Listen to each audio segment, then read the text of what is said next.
कैसे हो बच्चों? Welcome to fun and physics. हम लोग 2021 का फिजिक्स का पेपर लास्ट वीडियोस में हमने सॉल्व किया। हमारा मिशन था 40 आउट ऑफ 40। क्या था ये मिशन? तो हमें फिजिक्स में गुडसेट के पेपर में 40 मार्क्स आउट ऑफ 40 चाहिए, फुल मार्क्स चाहिए हमें। हमने 2021 का फिजिक्स का पेपर तो सॉल्व कर दिया है। अब हम लोग सॉल्व करने जा रहे हैं गुडसेट का 2020 का फिजिक्स का पेपर। अगर आप लोगों ने वो पेपर आगे का सॉल्व नहीं किया हुआ है तो हमारे प्रीवियस वीडियोस देख सकते हो। तो अब हम स्टार्ट करेंगे फिजिक्स 2020 पेपर। चलो तो अब स्टार्ट करते हैं हम क्वेश्चन नंबर 1 से। देखते हैं क्या दिया हुआ है। AC voltage having maximum value of 283 volt. हमें AC सर्किट के लिए मैक्सिमम वोल्टेज प्रोवाइड किया है 283 volt and it's frequency is given 50 hertz. It is applied to LCR series circuit. Circuit कौन सी है? LCR सीरीज, मतलब जिसके अंदर हमें कैपेसिटर, इंडक्टर और रेजिस्टेंस, ये तीनों को एक AC सोर्स के साथ सीरीज में कनेक्ट किया हुआ है। इस टाइप की हमें सर्किट प्रोवाइड की है। Value of resistance is 3 ohm, value of inductor is 25.48 10 power -3 henry and capacitor is given 796 into 10 power -6 farad. Find क्या करना है? What is impedance? तो सबसे पहले तो इंपीडेंस होता क्या है? इंपीडेंस का मतलब होता है ये तीनों कनेक्टेड जो है सीरीज में इंस्ट्रूमेंट, वो मिलकर कितना रेजिस्टेंस या कितना रिएक्टेंस ऑफर करते हैं। तो सीरीज में इंपीडेंस का फॉर्मूला होता है Z is equal to root of R square plus XL minus XC whole square. ये उसका फॉर्मूला है। हमें इंपीडेंस निकालना है लेकिन एट रेजोनेंस। तो अब रेजोनेंस की कंडीशन क्या थी? तो अगर हम रेजोनेंस कंडीशन अप्लाई करें तो रेजोनेंस के टाइम पर XL और XC ये दोनों की वैल्यू इक्वल हो जाती है। तो अगर ये दोनों इक्वल है तो उनका सब्ट्रैक्शन करोगे तो वो 0 हो जाएगा, इसलिए Z हो जाएगा अकेला R, और R की वैल्यू हमें यहां पर प्रोवाइड की है 3 ओम। इसका मतलब इस क्वेश्चन का आंसर बन जाएगा 3 ohm. Now we will solve second question. Second question में हमें what is the correct for real transformer, ऐसा क्वेश्चन दिया हुआ है। What is correct for real transformer and options are given PI less than greater than PO, PI less than PO, PI is equal to PO। सबसे पहले transformer क्या है? तो transformer एक ऐसा डिवाइस होता है, passive component of electrical circuit हम बोलते हैं, जो वोल्टेज की वैल्यू को, AC वोल्टेज की वैल्यू को इंक्रीज या डिक्रीज कर सकता है as per requirement. Step up होगा तो अप करेगा वोल्टेज को, स्टेप डाउन होगा तो वोल्टेज रिड्यूस करेगा। ट्रांसफॉर्मर कहां पर यूज होते हैं? तो हम जो चार्जर यूज करते हैं मोबाइल के, वहां से लेके बहुत बड़ी सर्किट के लिए भी ट्रांसफॉर्मर यूज किए जा सकते हैं। अब ट्रांसफॉर्मर कौन से प्रिंसिपल पर वर्क करता है? तो वो है इलेक्ट्रोमैग्नेटिक इंडक्शन। इसका मतलब कि जब हम AC सप्लाई देंगे तो मैग्नेटिक फील्ड जनरेट होगा जो दूसरी कॉइल के साथ लिंक करेगा और वहां से सामने वापस करंट जनरेट होगा। इस प्रोसेस में नॉर्मली जब electric field to magnetic field या current to magnetic field conversion होता है तो कुछ हीट एनर्जी जो है वो वेस्ट हो जाती है ड्यू टू वेरियस रीजन। तो यहां पर इनपुट में हम उसको जितना पावर देते हैं उसकी कंपैरिजन में आउटपुट का पावर ऑलवेज कम हो जाता है, क्योंकि एनर्जी का वेस्टेज होता है। यहां पर PI जो लिखा है वो इनपुट पावर है, PO जो लिखा है वो आउटपुट पावर है। तो रियल ट्रांसफॉर्मर के लिए ऑब्वियसली PI की वैल्यू PO से ज्यादा होनी चाहिए।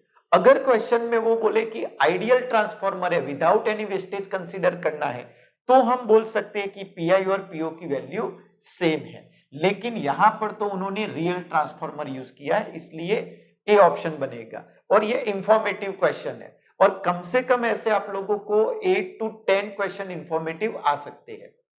अब सॉल्व करते हैं question number 3। Third question, the source of displacement current is. लो, एक और इंफॉर्मेटिव क्वेश्चन आ गया, कोई कैलकुलेशन नहीं, लेकिन फिर भी हम ये सोच लेते हैं कि डिस्प्लेसमेंट करंट होता क्या है, ये कहां जनरेट होता है। तो डिस्प्लेसमेंट करंट जो वायर में फ्लो नहीं होता है, जो इलेक्ट्रिक फील्ड के वेरिएशन से जनरेट होता है। तो वैसे देखा जाए तो इसका आंसर बनेगा change in electric field is responsible for displacement current. क्या फॉर्मूला है डिस्प्लेसमेंट करंट का? तो displacement current is equal to epsilon 0 into D of phi E by dt। ये है इलेक्ट्रिक फ्लक्स का टाइम के साथ वेरिएशन, मतलब इलेक्ट्रिक फील्ड टाइम के साथ वेरी कर रहा है। कहां पर हम इसको ऑब्जर्व कर सकते हैं? तो हम ऑब्जर्व कर सकते हैं इसको कैपेसिटर की दो प्लेट के बीच में। जैसे फॉर एग्जांपल हम बैटरी लगा के जब कैपेसिटर को चार्ज कर रहे होते, तो इनिशियली करंट यहां पर टाइम के साथ वेरी करता है, और उस टाइम पर इलेक्ट्रिक फील्ड जो यहां पर जनरेट होता है वो भी टाइम के साथ वेरी करता है। तो उस टाइम पर यहां पर जो करंट जनरेट होता है ये दो प्लेट के बीच में, वो डिस्प्लेसमेंट करंट होता है। तो हमारा आंसर बनेगा बी ऑप्शन। चलो अब नेक्स्ट क्वेश्चन, एक और इंफॉर्मेटिव क्वेश्चन, चैप्टर नंबर 8 में से range of wavelength for ultraviolet radiation is. Ultraviolet की रेडिएशन के लिए अगर वेवलेंथ हम चेक करें तो पहले क्या करते हैं, हम पूरे स्पेक्ट्रम को एक बार देख लेते हैं। सबसे कम वेवलेंथ होती है गामा रेज की, गामा रेज से ज्यादा वेवलेंथ यानी कि कम एनर्जी होती है एक्सरे की, एक्सरे से कम एनर्जी ज्यादा वेवलेंथ होती है यूवी लाइट, यूवी लाइट के बाद आते हैं विजिबल रे, विजिबल रे के बाद आते हैं इंफ्रारेड आईआर रेडिएशन, उसके बाद माइक्रोवेव, और लास्ट में आते हैं रेडियो वेव। विजिबल लाइट की जो रेंज होती है वो 400 और 700 के बीच में है, मतलब ये विजिबल। उससे कम एनर्जी जो होती है वो जनरली यूवी लाइट की होती है।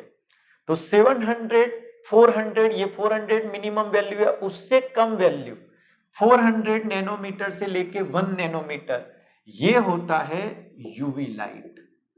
इसका मतलब हमारा आंसर बनेगा D option.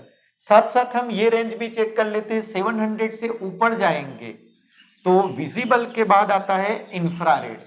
So A option जो है वो इंफ्रारेड का है, और इंफ्रारेड की वैल्यू 1 mm को कंप्लीट हो जाती है। 1 mm से 0.1 mm जाएंगे तो इंफ्रा के बाद आते हैं माइक्रोवेव। सो बी ऑप्शन जो है वो माइक्रोवेव का है। तो इस क्वेश्चन का आंसर हमारा बनेगा डी ऑप्शन। चलो अब सॉल्व करते हैं क्वेश्चन नंबर 5। फिफ्थ क्वेश्चन में हमें क्या दिया हुआ है, the earth rotates on its axis, takes 24 hour to complete 1 revolution, how much time it takes at sun from earth to shift by 1 degree. Earth अपनी एक्सिस पर रोटेट कर रही है और इसलिए particular part of earth at a time sun के बिल्कुल सामने आता है। हमें क्वेश्चन में पूछा है कि अर्थ का 1 डिग्री रोटेशन होने के लिए कितना टाइम लगेगा। तो एक्चुअली ये क्वेश्चन जो है उसमें फिजिक्स अप्लाई नहीं करना, ये सिंपल कॉमन सेंस का क्वेश्चन हो गया कि टोटल 360 डिग्री का अर्थ जब रिवॉल्यूशन करती है, 360 डिग्री का रिवॉल्यूशन, तब अर्थ को 1 डे यानी कि 24 आवर्स लगते हैं। अगर उसको मिनट में लिखे तो 24 इंटू 60, इतनी मिनट लगती है उसको 360 डिग्री रोटेट करने के लिए। तो अगर हमें 1 डिग्री का अर्थ का रोटेशन कंसीडर करना है तो कितना टाइम लगना चाहिए। तो क्रॉस मल्टीप्लीकेशन करके अगर हम वो टाइम को फाइंड करें तो t into 360 is equal to 1 into 24 into 60, इसको कैंसिल आउट कर लेते हैं तो यहां पर 6 आ जाएगा, 6 को 24 से कैंसिल करेंगे तो यहां पर 4 आ जाएगा। इसका मतलब हमें जो टाइम मिलेगा वो 4 मिनट का मिलेगा। तो एवरी 4 मिनट अर्थ जो है वो अपना एक लॉन्जिट्यूड 1 डिग्री जितना लॉन्जिट्यूड कंप्लीट करेगी। तो आंसर बनेगा 4 मिनट। नाउ नेक्स्ट क्वेश्चन में एक ग्लास लेंस हमें दिया हुआ है, it's focal length is 50 centimetre and we have to find out power of the lens. बहुत ही सिंपल क्वेश्चन, पावर और फोकल लेंथ का कोरिलेशन ऑब्टेन कर लो। तो फोकल लेंथ हमें दी है पॉजिटिव में 50 सेंटीमीटर, दैट मीन्स 0.5 मीटर। अब पावर ऑफ लेंस का फॉर्मूला होता है it is 1/f, so this is 1/0.5 in positive, 0.5 is 1/2, so 1/1/2, so this will be +2 और ऐसा यूनिट है इसलिए डायोप्ट हमें इसका यूनिट मिलेगा। तो ये हमारा आंसर हो गया +2, A option is correct. Now question number 7, a lens having refractive index 1.5 n of material or we can say glass is given 1.5. It is placed in a liquid to make it disappear. The value of refractive index of liquid should be n of medium. We have to find out. तो एक और informative question आ गया, अगर हमें particular lens को disappear करना है तो इसका मतलब होता है कि उसमें लाइट का कोई रिफ्रैक्शन नहीं होना चाहिए, लाइट स्ट्रेट जानी चाहिए। ये कब पॉसिबल होगा? तो जब मीडियम का रिफ्रैक्टिव इंडेक्स और मटेरियल का रिफ्रैक्टिव इंडेक्स दोनों सेम हो जाए तो लाइट का कोई बेंडिंग नहीं होगा। इसका मतलब कि अगर मटेरियल 1.5 है तो मीडियम भी 1.5 होना चाहिए, ऑप्शन बी आएगा। तो वैसे देखा जाए तो ये इंफॉर्मेटिव क्वेश्चन है। हाँ, अगर हम उसके पीछे का लॉजिक फाइंड करें तो हम यहां पर लेंस मेकर्स फॉर्मूला यूज कर सकते हैं, 1/f is equal to n2 minus n1 upon n1, 1/r1 minus 1/r2। 1 जो है वो मटेरियल है, 2 जो है वो मीडियम है। अगर मान लो कि ये लेंस ओरिजिनली कॉन्वेक्स था, यानी कि कन्वर्जिंग लेंस, और अगर हम मीडियम की वैल्यू, मीडियम को चेंज करते लेकिन मीडियम की वैल्यू मटेरियल से कम रखते हैं तो वो कन्वर्जिंग का कन्वर्जिंग ही रहेगा। अगर हम मीडियम की वैल्यू मटेरियल से भी ज्यादा कर देते हैं तो वो कन्वर्जिंग का डाइवर्जिंग हो जाएगा। और अगर हम ये दोनों की वैल्यू को इक्वल कर देते हैं तो n2 माइनस n1 0 हो जाएगा। इसका मतलब 1/f जो है वो 0 हो जाएगा, तो f की वैल्यू हो जाएगी इनफाइनाइट। इसका मतलब है कि लाइट इनफाइनाइट पॉइंट पर जाके कन्वर्ज होगी, सो प्रैक्टिकली लाइट में कोई बेंडिंग नहीं होगा। तो बी हमारा करेक्ट आंसर है। चलो अब सॉल्व करते हैं क्वेश्चन नंबर 8 को। What is the type of nature of image for an object placed on concave mirror between pole and focus. पहले ये चेक कर लेते कि कॉन्केव मिरर कौन सी टाइप की इमेज बना सकता है। तो कॉन्केव मिरर रियल और वर्चुअल दोनों इमेज बनाता है। ये रियल इमेज भी बना सकता है, ये वर्चुअल इमेज भी बना सकता है। रियल इमेज कैसी हो सकती है? तो वो स्मॉल हो सकती है, वो सेम साइज की हो सकती है, वो लार्ज भी हो सकती है। लेकिन कब? जब ऑब्जेक्ट को एफ एंड बियॉन्ड रखा है। इसका मतलब कि अगर ऑब्जेक्ट को एफ पोजीशन से आगे कहीं पर प्लेस करते हैं तो हमें इमेज मिलनी चाहिए रियल। यहां पर ऑब्जेक्ट कहां पर प्लेस किया हुआ है? Between pole and focus. अगर ऑब्जेक्ट को बिटवीन पोल एंड फोकस रखे, ये पोल हुआ, ये फोकस हुआ, तो ऐसी सिचुएशन में इमेज हमें कैसी मिलनी चाहिए? वर्चुअल मिलेगी। और ये वर्चुअल इमेज ऑलवेज एनलार्ज होती है। तो हमारा आंसर वर्चुअल एंड एनलार्ज आना चाहिए। तो वर्चुअल वर्ड यहां पर लिखा हुआ है लेकिन उसके साथ डिमिनिश्ड है। डिमिनिश्ड मतलब स्मॉलर इमेज, तो वो आंसर नहीं बनेगा। वर्चुअल और उसके साथ मैग्नीफाइड आंसर बनेगा। तो option D is correct answer. तो एक टाइप से देखा जाए तो ये भी एक इंफॉर्मेटिव क्वेश्चन था। अब हम सॉल्व करते हैं question number 9। Ninth question, the distance between to slit is 3 mm।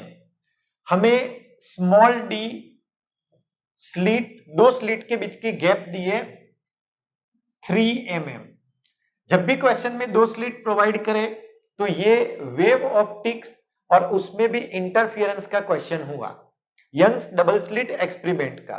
तो दो स्लिट के बीच की गैप 3 mm है, 3 into 10 power -3 metre. Screen is placed at distance 2 metre, capital D, distance between screen and slit is 2 meter when the light of wavelength 500 nanometer, 5 into 10 power -7 metre, nanometre जो है उसका 10 power -9, और ये 2 point और हम shift कर लेते हैं तो पावर हो जाएगा 10-7। सो 5 into 10⁻⁷ मीटर की वेवलेंथ दी है।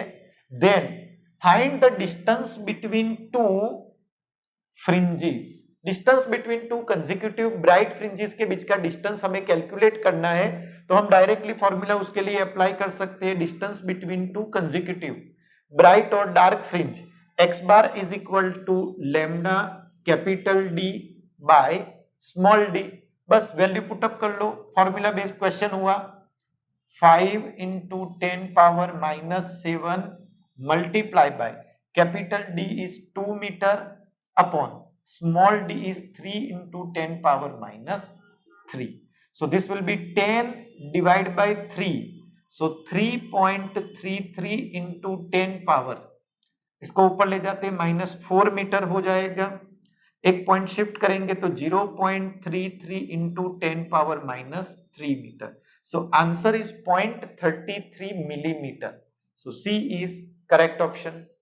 Now question number 10. 10th question, for what distance ray optics is good approximation when aperture is, हमें यहां पर aperture मतलब साइज दी है स्लिट की जिसमें से लाइट पास हो रही है, which is 4 mm, 4 into 10 power -3 metre, और जो लाइट को यूज किया है वो लाइट है 500 नैनोमीटर की। सो 5 into 10 पावर -7 मीटर। अब ये क्वेश्चन 2021 के पेपर में भी सिमिलर वे में पूछा गया था, 2020 के पेपर में भी पूछा गया है। क्या यहां पर हमें दिया है कि ray optics is a good approximation. Ray optics की कंडीशन होती है कि लाइट स्ट्रेट लाइन में ट्रैवल करती है। अब एक्चुअली लाइट का वेव नेचर देखें तो जब भी लाइट कोई ऑब्जेक्ट के साथ कोलाइड करके निकलती है तो वहां पर उसका डिफ्रैक्शन हो जाता है, इसका मतलब कि लाइट वहां से स्प्रेड हो जाती है। लेकिन हमें पूछा है कि कब तक हम वो स्प्रेडिंग को नेग्लेक्ट कर सकते हैं, तो हम फ्रेंसल डिस्टेंस का फॉर्मूला यूज कर सकते हैं।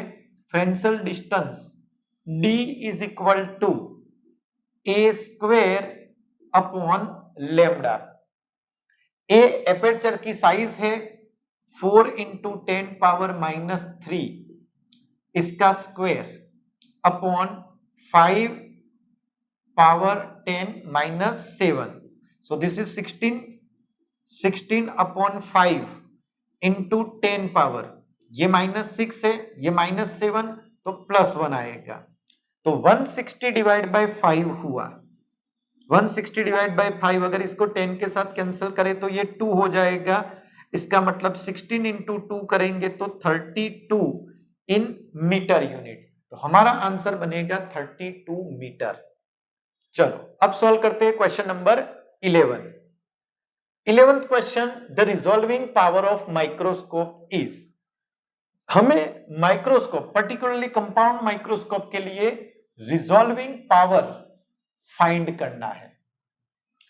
अब अगर हम माइक्रोस्कोप के लिए मिनिमम रिजॉल्विंग डिस्टेंस का फॉर्मूला देखें, मिनिमम रिजॉल्विंग डिस्टेंस जिसको हम डी मिनिमम बोलते हैं, तो ये फॉर्मूला होता है 1.22 lambda upon 2n sign beta.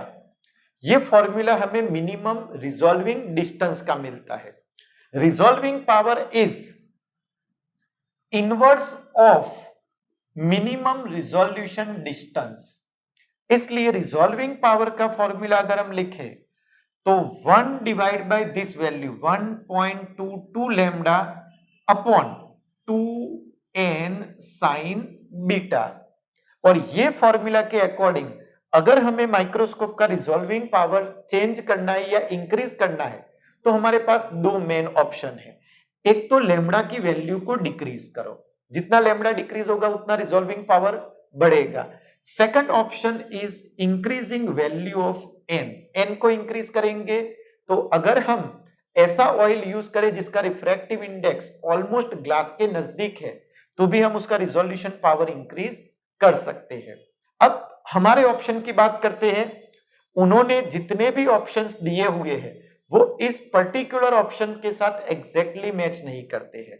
इसका मतलब इसमें से कोई भी आंसर इसका करेक्ट आंसर नहीं है। हाँ, अगर हमें उन्होंने मिनिमम डिस्टेंस फाइंड करने को बोला होता तो हम बोल सकते थे कि डी हमारा करेक्ट ऑप्शन हो सकता है। तो बच्चों याद रखना, अगर बाय चांस कभी ऐसा होता है कि एक भी ऑप्शन हमारा आंसर के साथ मैच ना करे तो उस केस में आप कोई भी ऑप्शन को टिक कर दो। ऐसे क्वेश्चन जनरली गुडसेट के पेपर में से निकल जाते हैं या तो फिर उसके मार्क्स ऐड कर दिए जाते हैं। चलो अब नेक्स्ट क्वेश्चन सॉल्व करते हैं। How much is the de Broglie wavelength for electron accelerated by 100 volt potential difference. तो इस क्वेश्चन में हमें फाइंड करना है डी ब्रॉगली वेवलेंथ के बारे में। मैटर वेव का क्वेश्चन हुआ, dual nature of matter and radiation वाला टॉपिक। सेम क्वेश्चन 2021 के पेपर में भी था। इसका मतलब क्या हुआ कि कुछ क्वेश्चन ऐसे होते हैं जो ईयर टू ईयर रिपीट होते हैं। तो अगर हमने पुराने पेपर सॉल्व किए हुए हैं तो डेफिनेटली हमें बेनिफिट होता है। अब इस क्वेश्चन में हमें क्या फाइंड करना है, तो डी ब्रॉगली वेवलेंथ लैम्डा हमें फाइंड करना है। किसके लिए, तो फॉर इलेक्ट्रॉन कैलकुलेट करना है। हमें पोटेंशियल डिफरेंस प्रोवाइड किया है 100 वोल्ट यानी कि 10⁻²² वोल्ट का। तो लैम्डा का फॉर्मूला डी ब्रॉगली वेवलेंथ के अकॉर्डिंग H/P होता है। अब इसको काइनेटिक एनर्जी के फॉर्म में अगर हम लिख दे तो H/√2mk हो जाएगा, क्योंकि momentum is equal to √2mk है, where k is kinetic energy. Now kinetic energy is equal to charge multiply by potential difference, so lambda is equal to H/√2mq into delta V. अब सिर्फ value put up करनी है हमें। So lambda is equal to H is 6.6 into 10 power -34 divide by root of 2 into 9.1 into 10 power -31 mass of electron multiply by V, charge of electron is 1.6 into 10⁻⁻19 into potential difference is given 100 10 power 2। अब solution करने से पहले अगर हम option check करें तो 12.3 nanometre, 123 nanometre, 0.123 nanometre, 0.123 centimetre, option में जो वैल्यूज प्रोवाइड की है वो सिमिलर है। डिफरेंस क्या है, उनके पावर्स का। पॉइंट जो है वो शिफ्ट हो रहा है। तो हम पहले पावर को आइडेंटिफाई करने की ट्राई कर लेते हैं। ये 6.6 10 पावर -34 एज इट इज, इसमें से जिसका रूट निकाल सकते हैं वो अलग कर देते हैं। जैसे 9.1 को हम 9 ले ले, इसका रूट हो जाएगा 3। रूट में 2 इंटू 1.6 3.2 बाकी रहेगा, -31 पावर -19 -50 पावर 2 -48 पावर, -48 का रूट करेंगे तो -24 होगा। 24 और 34 का सिंप्लीफिकेशन करेंगे 10 पावर -10 आएगा। 6.6 को 3 से कैंसिल करो 2.2 आएगा। तो 2.2 डिवाइड बाय, इसको हम रफली 3 कंसीडर कर ले, 1.73 के अराउंड डिवीजन में आना चाहिए।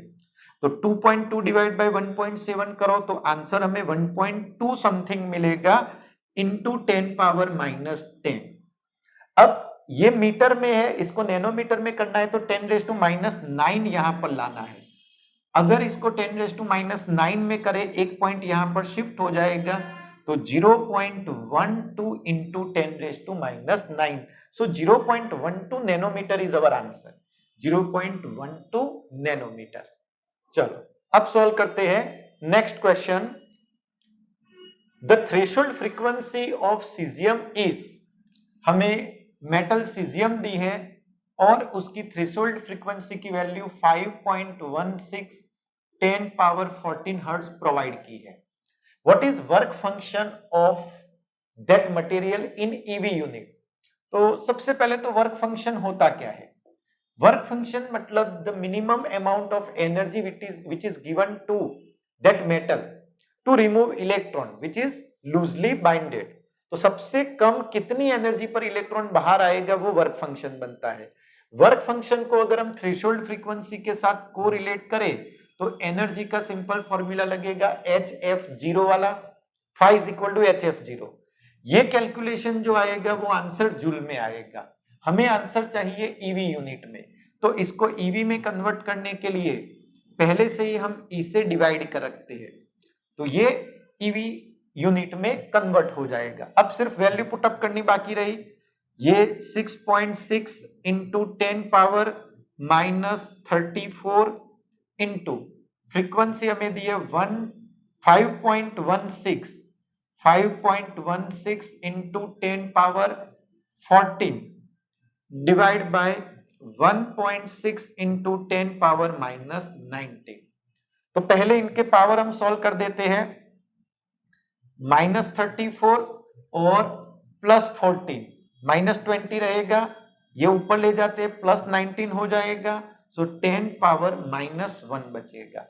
अब ये 3 डिजिट को सॉल्व करते हैं। 16 और 66 का कैंसलेशन करेंगे तो रफली 16 4 जा 64 होता है, रफली 4 के अराउंड आंसर आएगा। और 4 मल्टीप्लाई बाय 5.1 या 5.2 करो तो ये 20 पॉइंट और 21 पॉइंट समथिंग बनेगा। तो हमारा आंसर 21 अराउंड इंटू 10⁻⁻1 होगा।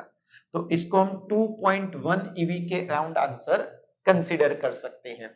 तो हमें ऑप्शन में 2.14 सबसे क्लोज आंसर दिया हुआ है। तो जब हमें ऑप्शन में गैप मिले तो आप लोग अप्रोक्सीमेशन से आंसर फाइंड कर सकते हो। अब हम सॉल्व करते हैं क्वेश्चन नंबर 14। 14 क्वेश्चन में the nucleus of gold is about dash time heavier than alpha particle. एक और इंफॉर्मेटिव क्वेश्चन आ गया। अब तक हमने इस पेपर में 14 क्वेश्चन सॉल्व किए, एक भी क्वेश्चन उन्होंने कंसेप्चुअल या जिसमें हमें कोई एप्लीकेशन करनी पड़े ऐसा नहीं पूछा। मैक्सिमम क्वेश्चन तो इंफॉर्मेटिव थे और थोड़े बहुत क्वेश्चन जो थे वो सीधे फॉर्मूला बेस्ड, फॉर्मूला में वैल्यू पुटअप की और आंसर आ गया।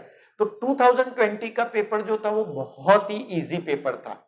अब जैसे इस क्वेश्चन में उन्होंने पूछा है कि गोल्ड कितना हैवियर है अल्फा पार्टिकल से, तो पहले तो गोल्ड के लिए, गोल्ड मतलब Au, इसका एटॉमिक मास होता है 197, एटॉमिक नंबर इसका है 79। इसको हमें कंपेयर करना है अल्फा पार्टिकल से। अब अल्फा पार्टिकल जो है वो हीलियम का न्यूक्लियस होता है, हीलियम जिसका एटॉमिक नंबर 2 और एटॉमिक मास 4 है। हीलियम का न्यूक्लियस है इसलिए इसका चार्ज होता है +2 जितना। तो अगर हम दोनों के मास का रफली रेशियो निकालें तो mass of gold upon mass of alpha particle is 197 divide by 4। इसको हम नियरली इक्वल टू 200 कंसीडर करें तो ये हमारा आंसर आएगा 50। So nucleus of gold is 50 time heavier than alpha particle. चलो अब सॉल्व करते हैं question number 15। The ground state energy of hydrogen atom is 13.6 eV। Atom chapter का क्वेश्चन आया। टोटल एनर्जी हाइड्रोजन एटम के इलेक्ट्रॉन की दी है -13.6 eV ग्राउंड स्टेट के लिए। What will be the kinetic energy of electron in this state? Again ये question 2020 में भी पूछा है और 2021 में भी सेम क्वेश्चन पूछा है, तो ये थर्ड क्वेश्चन ऐसा हुआ जो दोनों पेपर में रिपीट हुआ है। इसमें अगर हम काइनेटिक एनर्जी, पोटेंशियल एनर्जी और टोटल एनर्जी को रिलेट करें तो kinetic energy is equal to total energy is equal to half of potential energy होता है। ये डायरेक्ट रिलेशन बहुत यूजफुल है। इसमें पोटेंशियल एनर्जी ऑलवेज नेगेटिव में होती है, टोटल एनर्जी भी नेगेटिव में है, लेकिन काइनेटिक एनर्जी ऑलवेज पॉजिटिव होती है। तो वैल्यू वाइज दोनों सेम है, साइन वाइज ऑपोजिट है।